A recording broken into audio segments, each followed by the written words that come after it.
ଜାଣିଥିବୁ। ଧନୁଷର ଭଗବାନ କିଏ ଦେଇଥିଲା ମାନେ କେଉଁ ଭଗବାନ? କେଉଁ ଧନୁଷର ଭଗବାନ କେଉଁ ଋଷି ଦେଇଥିଲା? କେଉଁ ଭଗବାନ? ରାମ ଅବତାରରେ। ରାମ ଅବତାରରେ। କେଉଁ ଋଷି ଦେଇଥିଲା? ସେ ଋଷି ଇଏ ଧନୁଷର କାହିଁକି ଧନୁକୁ ନ ପାରିବାରୁ ରାମଚନ୍ଦ୍ରକୁ ଦେଇଥିଲା ସେଇଟା ଜାଣିଛୁ ସେ ବିଷୟଟା? ସେଇଟା ମୁଁ ଜାଣିନି।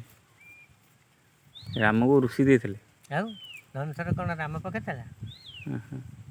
ଏ ବିଷୟ ଦେଇଥିବେ ନା ନିଶ୍ଚାନ୍ତ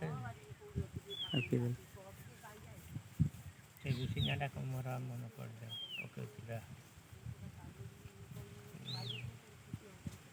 ମହାଦେବ ବିବାହରେ ସାଧାରଣତଃ ହୋଇଥିଲା।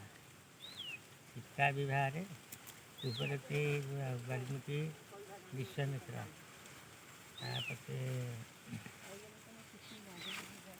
ସୀତା ଚୋରିରେ ଯାଇଥିଲା। ବାଳି ସୁଗ୍ରୀବ ବଧରେ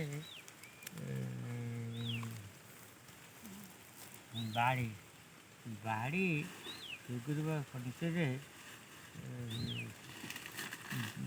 ବିଶ୍ୱ ମହାରଣା ଋଷି ଦେଇଥିଲେ। କିଏ? ବିଶ୍ୱ ମହାରଣା ଋଷି ଦେଇଥିଲେ। ବିଶ୍ୱ ମହାରଣା ଋଷି।